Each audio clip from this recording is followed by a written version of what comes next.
네, 반갑습니다. 저는 한국정보통신기술협회에서 이번 개발 안내서를 주도적으로 하고 있고 기술 분과를 맡고 있습니다. 앞서 윤리 분과에서 좀 다양한 말씀들을 많이 주셨는데 아까 처음 오드바란의 어떤 문시와 이 시간의 주도권에 대해서 말씀 주셨는데 들으면서 나는 차시인데 누구에게 비벼야 되나 라는 약간 생각과 함께 우리가 알게 모르게 물론 이게 농담 삼아 하셨지만 이런 어떤 성과 관련된 또는 지역과 관련된 그런 차별도 의식 중에 들어있지 않나 저 스스로 그런 반성을 하면서 제 발표를 시작을 한번 해보겠습니다. 네, 저는 올해 저희가 이제 추진했던 개발 안내서에 대해서 좀 소개를 드리고요. 저희가 하고 있던 기업 지원 활동을 간단히 소개드리도록 하겠습니다. 그리고 저희는 이제 기술 분과다 보니까 좀 산업계에서 많이 오셔서 좋은 말씀들 많이 주시는데 제 발표는 조금 줄이고 좋은 의견들 많이 듣는 걸로 그렇게 진행을 하겠습니다.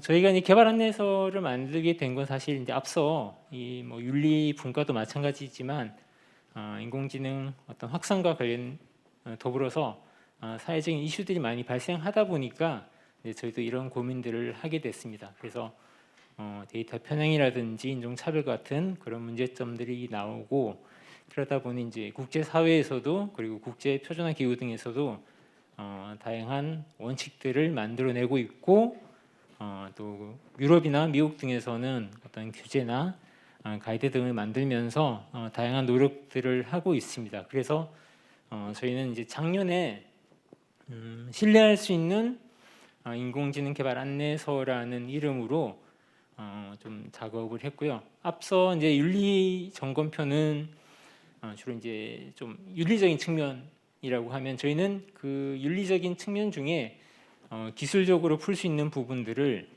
좀 정리를 했습니다. 그래서 작년 1년간 이제 활동을 하면서 이시라든지 유네스코, IEEE 등에서 만든 여러 가지 원칙들이 있습니다. 그걸 기반으로 해서 초안을 작업을 했고 작년에 한 100여 분 넘는 전문가 분들께 의견을 구하면서 전체적으로 1차 초안을 만들었고 올해 2월에 초안을 발표를 한 바 있습니다. 그리고 이제 현장에서 적용하는 과정에서 또는 검토를 하시면서 주로 주신 의견들이 있는데 조금 추상적인 부분 또는 기술적으로 아직까지는 적용할 수 없는 부분들이 있다라는 말씀을 많이 주셨고요. 그래서 그런 부분들을 좀 정리를 해서 올해 조금 더 정리를 고도화하는 작업을 했습니다. 네, 올해 안내서 좀 소개를 드리면 좀 전에 말씀드린 대로 이제 작년 작업을 초안을 발표를 하고 나서 실제 이제 기업에 계신 분들의 의견이 이게 기술적으로 예를 들면 XAI 얘기가 많이 나오고 있는데 아직까지는 기술적으로 이걸 구현하기가 쉽지는 않다라는 말씀을 많이 주셨거든요. 실제로 그렇기도 하고 표준화 기구에서도 XAI에 대한 논의가 많이 있었는데 이게 진짜 꼭 필요한 거냐? 다시 한번 고민해보자라는 그런 의견들이 나왔습니다. 그래서 그런 부분들은 최대한 좀 줄이는 작업을 했었고요. 또 한 가지는 저희 이제 기술 분과를 운영하면서 글로벌 기업들 그리고 국내 대기업들을 생각하고 있는 신뢰할 수 있는 인공지능과 관련된 의견들 또는 자사에서 운영하고 있는 이런 기술적인 고도화 신뢰 확보 방안 등을 들으면서 내용들 좀 반영을 했습니다. 그리고 이제 저희가 만든 안내서를 기반으로 해서 현장에 가서 이제 적용을 해보면서 어떤 문제점들이 있는지 보완하는 작업을 했고요.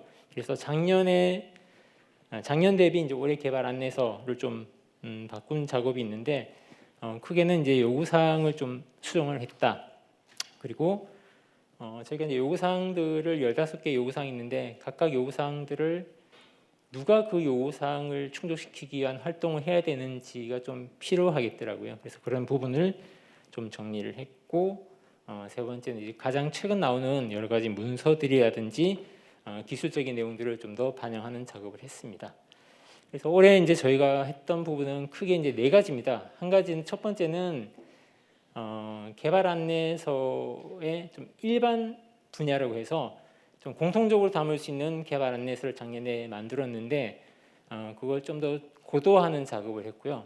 또 한 가지는 앞에 이제 윤리분과에서 말씀을 주셨지만 저희도 산업 분야별로 좀 도메인에 특화된 개발 안내서가 필요해서 그게 이제 세 개 분야를 대상으로 해서 개발 안내서를 좀 마련을 했습니다. 그래서 그 부분을 좀 소개를 드리겠습니다. 먼저 일반 그러니까 공통적으로 적용 가능한 개발 안내서인데 이 부분은 지금 화면에서 보시는 그 여러분께서 보시는 이제 좌측이 작년에 저희가 만들었던 그 항목에서 총 14개 요구사항 항목이 있고요. 우측에 보시는 게 이제 올해 좀 고도화된 부분인데 크게 이제 두 가지 항목을 추가를 했습니다. 첫 번째는 인공지능 거버넌스에 대한 부분, 그리고 두 번째는 이제 테스팅과 관련된 부분. 이 부분은 유네스코나 ISO, IC 같은 표준화 기구 또는 국제 기구 등에서 공통적으로 이제 요구하는 항목이었는데 작년에 저희가 이제 이 부분을 사실 좀 빠뜨린 부분이 있었습니다. 그래서 이 부분을 좀 추가를 했고 한 가지 이제 삭제를 한 부분이 있는데 인공지능 그 출력 결과에 대한 신뢰도라는 그 내용이 있었습니다. 이게 뭐냐면 인공지능 그 추론을 통해서 나온 결과가 얼만큼 믿을 수 있는지 그 결과 값을 제공을 해야 된다는 내용인데 이게 실제 이제 현장에서 적용을 해보니까 이 신뢰도가 80%면 그래서 써도 좋다는 건지 말아야 되는 건지에 대한 또 다른 또 이슈들이 생기더라고요. 그래서 이런 모호한 부분 그리고 현장에서 적용하기가 애매한 부분은 좀 과감하게 삭제하는 작업을 했습니다. 그래서 개발 안내서의 이제 전체적인 요구 사항을 좀 정리를 했고 거기에 맞는 점검 항목을 다시 좀 제시하는 작업을 했는데 그 세부 전체 목록표는 저희가 발표 자료 제일 뒷부분에 참고 자료로 남겨뒀고요. 그 부분 좀 참고를 해주시면 감사하겠습니다. 다음은 이제 분야별 인공지능 개발 안내서인데 저희가 이제 크게 세 개의 분야를 고민했습니다. 하나는 의료 분야, 두 번째는 자율주행 분야, 세 번째는 공공사회라 그래서 대민 서비스라는 어떤 그 서비스에 대해서 저희가 점검표를 만들었습니다. 각각 간단히 좀 소개를 드리면 기본적으로 저는 이제 요구사항 자체는 수정을 하지 않았습니다. 그러니까 예를 들면 1번 요구사항 1번이 인공지능 시스템에 대한 위험 관리 계획 및 수행인데 이 항목 자체는 저희가 그대로 뒀습니다. 근데 실제로 이걸 이제 이행하는 과정에서 필요한 내용들을 의료 분야에 맞게 좀 정리를 했는데 예를 들면 인공지능 시스템의 위험 관리를 위해서 위험 요소를 분석을 해야 되는데 관련돼서 미국 FDA라든지 국제의료기기, 당국자 포럼 등에서 제시하고 있는 가이드들이 있습니다. 그래서 그런 세부적인 가이드, 그러니까 요구사항을 충족시킬 수 있는 가이드를 국제, 해외 여러 사례들을 좀 저희가 포함을 시켰고요. 그 아래쪽에 보시면 그 위험 분류에 대해서도 좀 나와 있는 가이드가 있었습니다. 그래서 요 세부적인 구체적인 사례들을 좀 저희가 추가를 했다는 점, 그리고 실제로 이걸 점검하기 위해서 어떤 항목들을 고민을 하면 좋을 건지, 예를 들면 의료 분야에서는 이미지 영상, 의료진과 뭐 환자에게 악영향을 끼칠 수 있는 부분이 어떤 게 있는 건지, 그런 경우에는 어떤 정보를 제공하면 좋겠다라는 이런 의료 분야에 특화된 자료들을 좀 정리를 했습니다. 그래서 전체 15개 요구 사항에 대해서 모두 그 분야에 맞는 구체적인 사례들 또는 분야별 규제나 가이드라인들을 저희가 수록을 했습니다. 물론 이제 저희가 담은 게 전체를 또는 모두 포괄하지는 못하지만 일단 기본적으로 최소한의 규제나 또는 나와 있는 사례들은 저희가 담기 위해서 노력을 했습니다. 네, 두 번째 그 자율주행 분야인데 자율주행 분야도 마찬가지로 하나의 요구사항에 대해서 요구사항 자체의 이름은 변경하지 않고요. 그 안에서 실제로 이걸 이행하기 위해 필요한 가이드나 지침들을 넣습니다. 그래서 자율주행 분야인 경우에는 위험 관리와 관련돼서 국제 표준이 있습니다. ISO/IC 2626이나 ISO PAS 21448 같은 이런 표준들이 있는데 이런 표준들에서 요구하는 어떤 위험 관리라든지 위험 분류와 관련된 내용들을 넣어서 실제 자율주행과 관련된 제품을 인공지능 제품을 개발을 할 때 참고하실 수 있도록 내용을 정리를 했습니다. 마지막 공공사회 대민 서비스 분야도 동일한 방식으로 작업을 했고요. 똑같은 위험 요소에 대한 위험 관리와 관련해서는 뭐 예를 들면 캐나다 정부에서는 알고리즘 영향 평가 도구를 어떻게 활용을 하고 위험 분류를 어떻게 하고 있는지에 대해서 저희가 정리를 했습니다. 그리고 검증을 할 때는 어떤 부분들을 고려를 해서 사전에 위험 관리 계획을 수립을 해야 되는지 그런 내용들을 정리를 했습니다. 네, 저희가 이제 크게 올해는 이제 말씀드린 대로 세 개 분야에 대해서 이런 개발 안내서를 마련을 했고요. 앞서 말씀드린 대로 각 요구사항 15개별로 모두 이제 이런 구체적인 예시를 담기 위해 노력을 했습니다. 작년에 저희 개발 안내서 초안을 만들면서 가장 많이 들었던 게 좀 많은 케이스 스터디를 넣어줬으면 좋겠다. 그리고 분야별로 좀 따라야 되는 규제라든지 표준 같은 게 있으면 같이 수록을 해주면 좋겠다라는 의견들이 굉장히 많으셨고요. 그래서 저희가 일단 최대한 그걸 좀 담는 작업을 했고 이 작업은 아마 앞으로도 계속 좀 진행이 될 것 같습니다. 뭐 표준도 바뀔 거고 기술도 바뀔 테고 또 저희가 현장 적용을 하면서 다양한 케이스들이 쌓이면 그런 것들도 조금 일반화해서 담을 예정입니다. 네, 그리고 개발 안내서는 저희가 이제 이렇게 분야별로 계속 확대해 나갈 예정인데 저희 내부적으로 이제 고민하기에 조금 더 노력이 필요한 부분이 어떤 건지 좀 정리를 해봤는데요. 첫 번째는 저희가 이제 요구 사항별로 검증 항목들이 있는데 과연 이 요구 사항들 모두를 모든 인공지능 서비스나 제품에 대해서 적용해야 될 것 같지는 않더라. 그래서 제품이나 서비스별로 아마 위험 수준도 다양할 것 같고 제품에 맞는 어떤 요구사항을 선별할 필요가 있는데 그래서 위험 수준별로 그리고 서비스별로 이 요구사항들을 조금 더 디테일하게 구분할 필요가 있겠다라는 생각을 했고요. 이런 내용들은 저희 유럽에서도 아마 같은 고민을 하고 있는 걸로 알고 있습니다. 그래서 위험 수준별로 어떤 제품들이 있는지도 분류를 하고 있는 걸로 알고 있고요. 두 번째는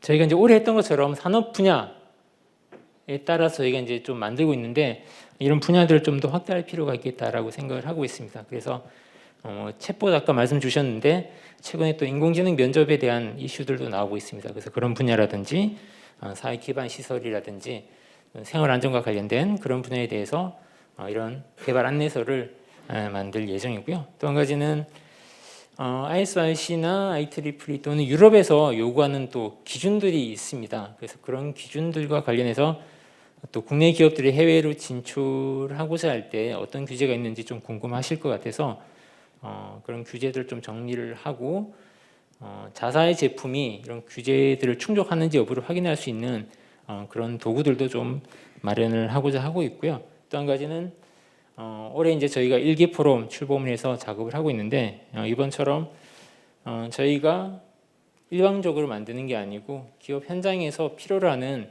안내서를 만들 수 있기 위해서 좀 다양한 작업, 그래서 전문가 포럼을 계속 운영하고 기업이나 학계에 계시는 분들과 지속적으로 좀 소통할 수 있는 기회를 많이 만들 예정입니다.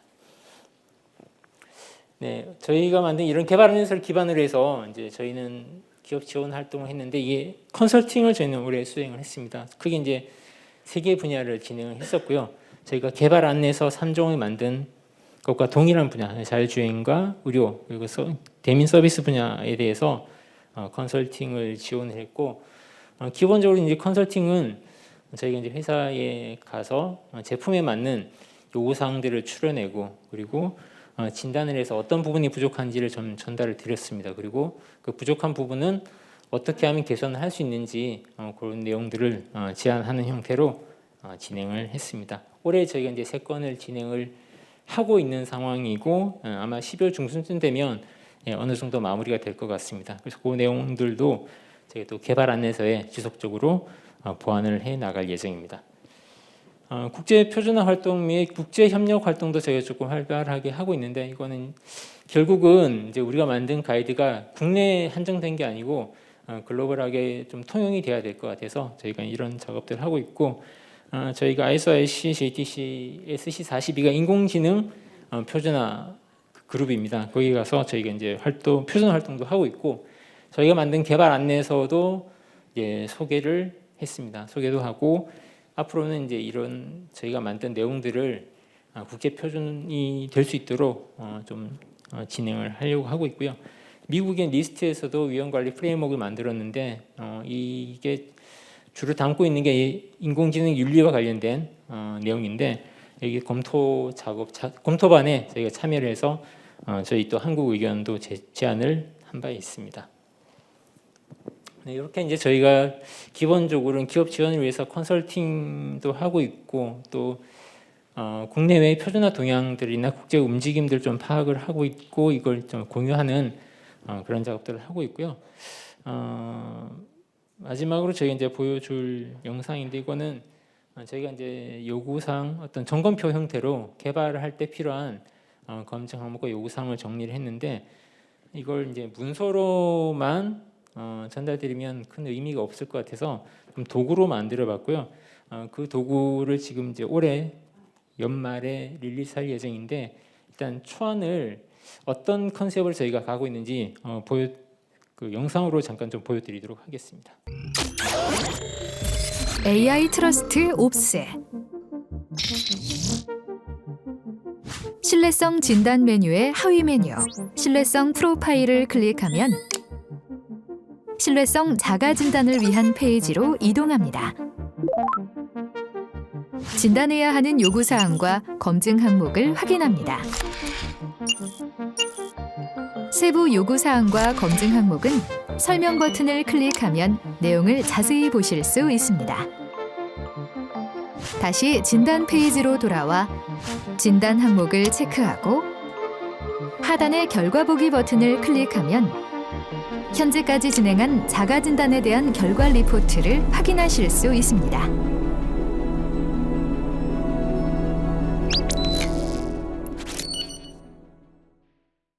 네, 이런 형태로 이제 저희가 어떤 웹 형태로 공개를 할 예정이고요. 아마 이걸 좀 공개를 하면서 또 많은 의견들을 받게 될 것 같습니다. 그래서 이런 작업들을 할 때 좀 의견들 많이 좀 부탁을 드리도록 하겠습니다. 네, 제가 이제 저희가 올해 했던 여러 활동 중에 주로 이제 개발 안내서 위주로 말씀을 드렸는데요. 올해 작업을 하면서 오늘 또 토론에 참여해 주신 여러 기술분과위원분들께서 굉장히 좋은 의견들을 많이 주셨고 현재 저희가 발표했던 안내서에 대한 문제점들 그리고 개선 방향들도 많이 주셨는데 그걸 일단 최대한 많이 반영을 하긴 했습니다. 그래도 이게 여기서 머무르는 게 아니고 앞에서 말씀 주셨지만 앞으로도 계속해서 좀 발전해 나가야 되는 저희는 문서라고 생각을 하고 있고 저희 내부적으로 생각하기에는 어떤 글로벌하게 저희 안내서 또 국내 현황에 맞는 이런 내용들이 좀 전달을 할 수 있게 계속해서 노력을 해 나갈 예정입니다. 감사합니다.